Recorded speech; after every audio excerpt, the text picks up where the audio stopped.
warahmatullahi wabarakatuh. Di sini saya akan membuatkan video tentang tanya jawab soal seputar akhlak sehari-hari kalian ya. Jadi untuk kalian yang lebih suka mendengarkan atau menonton video dibandingkan membaca, di sini saya akan membantu untuk menjelaskan pertanyaan-pertanyaan seputar akhlak itu. Nah iya, jadi di sini ada banyak pertanyaan. Nah, saya sudah meringkasnya. Mungkin yang pertanyaan pertama ya. Apakah was-was dan memikirkan hal-hal sensual itu akan menggugurkan taubat yang telah dilakukan? Baik, saya akan bacakan jawabannya. Pertanyaannya itu, saya pernah memikirkan hal-hal sensual, namun 4 bulan kemudian saya bertobat. Terkadang was-was mendatangi pikiran saya, apakah taubat saya itu telah gugur? Nah, ya ini ada jawaban globalnya.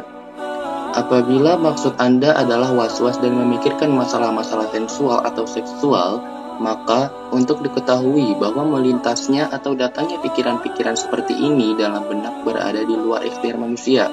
Karena itu, was-was seperti ini tidak dapat dikategorikan sebagai dosa atau perbuatan haram, lantaran bukan merupakan perbuatan yang disadari oleh ikhtiar.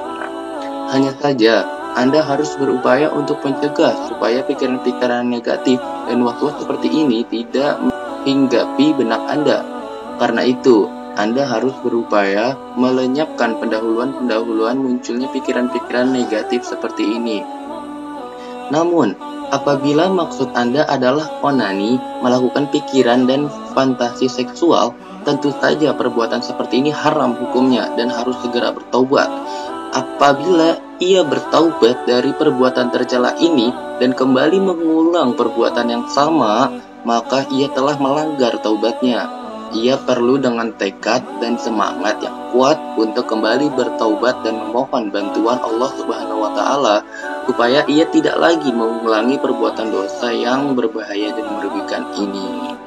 Itu jawaban dari soal yang pertama. Lanjut pertanyaan yang kedua, yang menurut saya suka ditanya oleh orang-orang itu, bagaimana saya melakukan amalan-amalan dengan niat tulus dan ikhlas? Baik. Apabila seseorang ingin seluruh amalannya dikerjakan dengan niat tulus, apa yang harus dilakukan? Bagaimana kita dapat senantiasa mengingat dan fokus pada tujuan ini?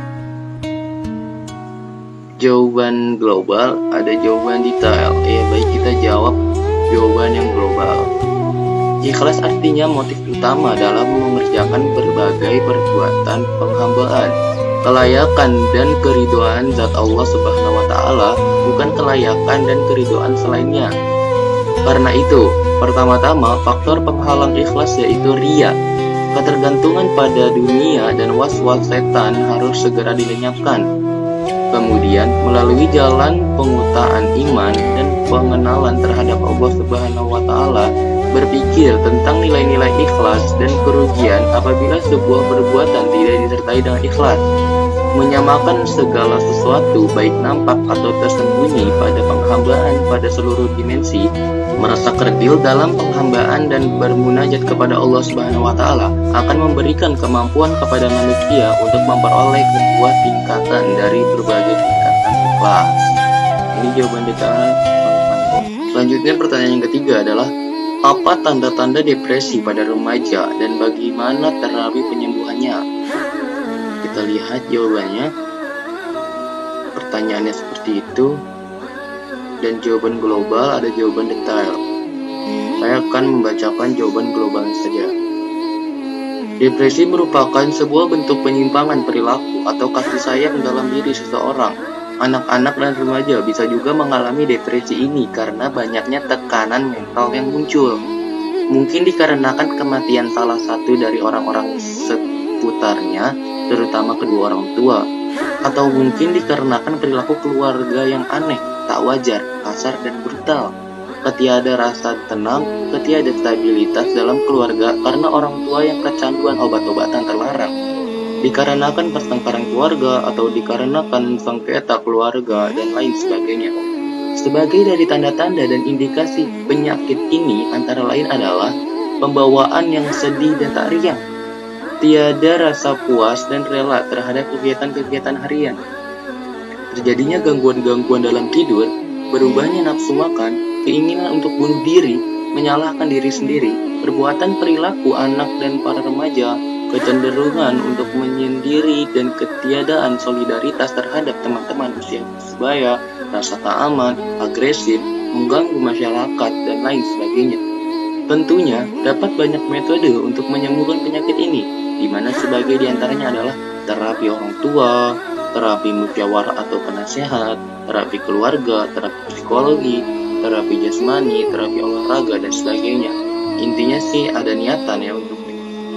Baik, selanjutnya soal yang keempat. Pertanyaan yang selanjutnya adalah, dosa-dosa apa saja yang menyebabkan merobek-robek tirai penjagaan, turunnya malapetaka, merintangi doa dan sebagainya, sebagaimana disinggung dalam doa Kumail? Pertanyaannya itu dari seseorang. Assalamualaikum warahmatullahi wabarakatuh. Saya ingin bertanya tentang dosa-dosa apa saja yang disinggung Imam Ali dalam doa Kumail sebagaimana pada penggalan berikut ini. Ya Allah, ampunilah dosa-dosaku yang dapat merobek-robek tirai penjagaanku. Ya Allah, ampunilah dosa-dosaku yang dapat menyebabkan turunnya siksa. Ya Allah, ampunilah dosa-dosaku yang dapat merusak nikmat. Ya Allah, ampunilah dosa-dosaku yang dapat merintangi doa. Ya Allah, ampunilah dosa-dosaku yang dapat menurunkan malapetaka. Jawabannya itu, umumnya setiap dosa berpotensi menjadi sebab runtuhnya pintu penjagaan manusia.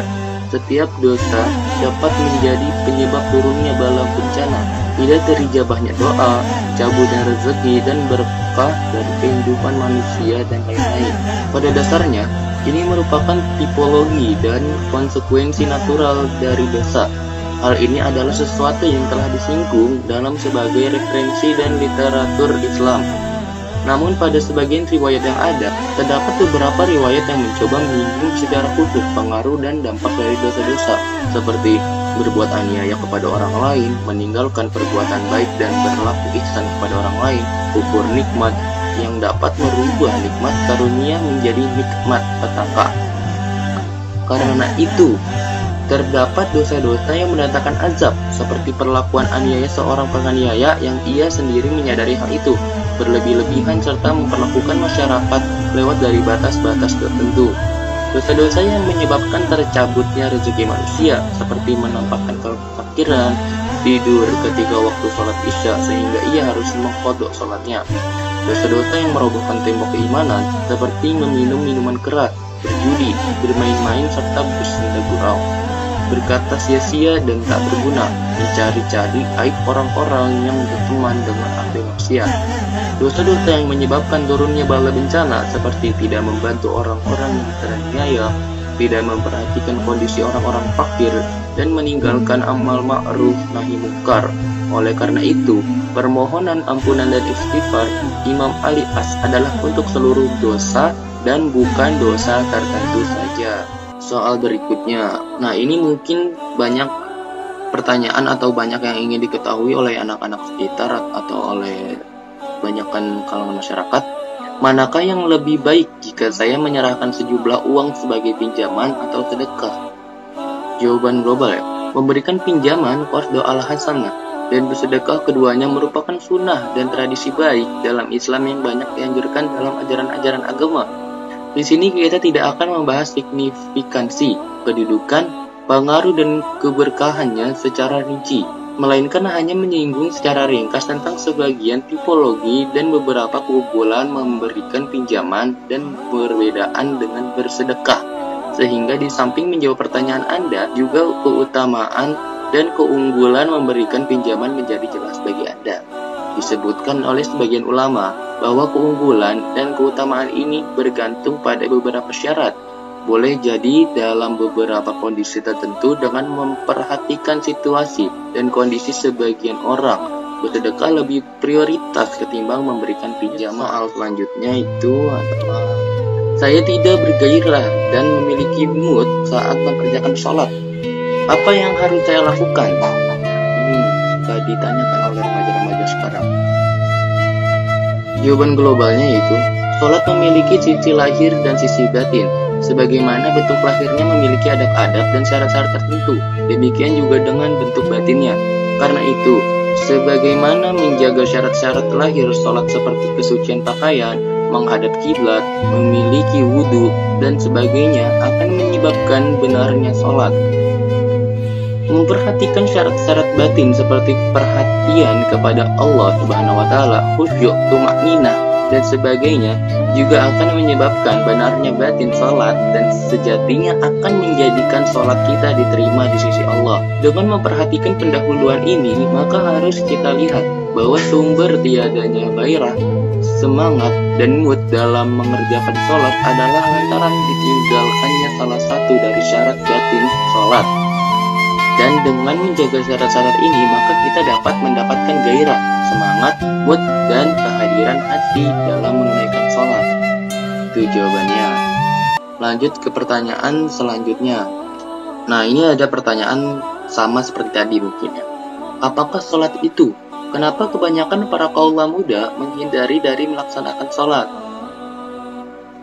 Jawabannya itu, sholat merupakan akhir dan puncak suluk setiap salik, serta koridor tempat di mana seseorang salik bisa berbincang dengan Tuhannya secara langsung dan tanpa perantara. Allah Subhanahu wa Ta'ala dalam Quranul berfirman, "Dirikanlah sholat untuk mengingatku." Quran Surat Thaha, surat ke-20 ayat 14.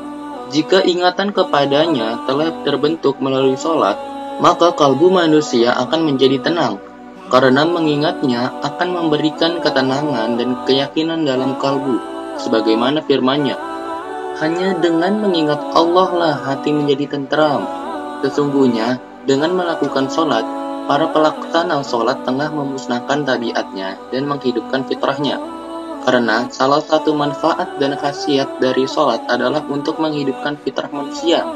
Dengan ketenangan yang diperoleh melalui sholat, seseorang pelaksana sholat tidak akan pernah terjatuh dalam kehidupan yang lamban penuh kemalasan dan tidak akan pernah terjangkal dalam kekacauan ketika berada dalam kesulitan.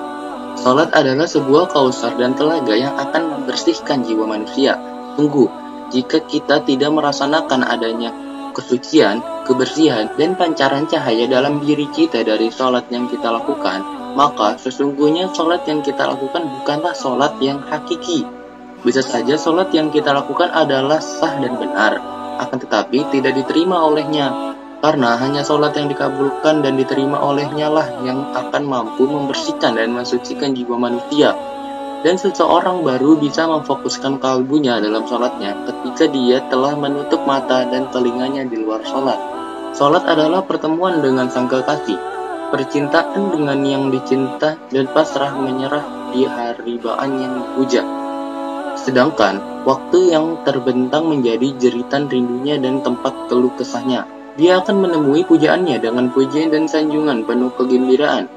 Dan di akhir setiap pertemuan, dia akan meninggalkannya dengan sholat takzim yang dipenuhi dengan kesedihan dan kerinduan untuk segera bertemu kembali.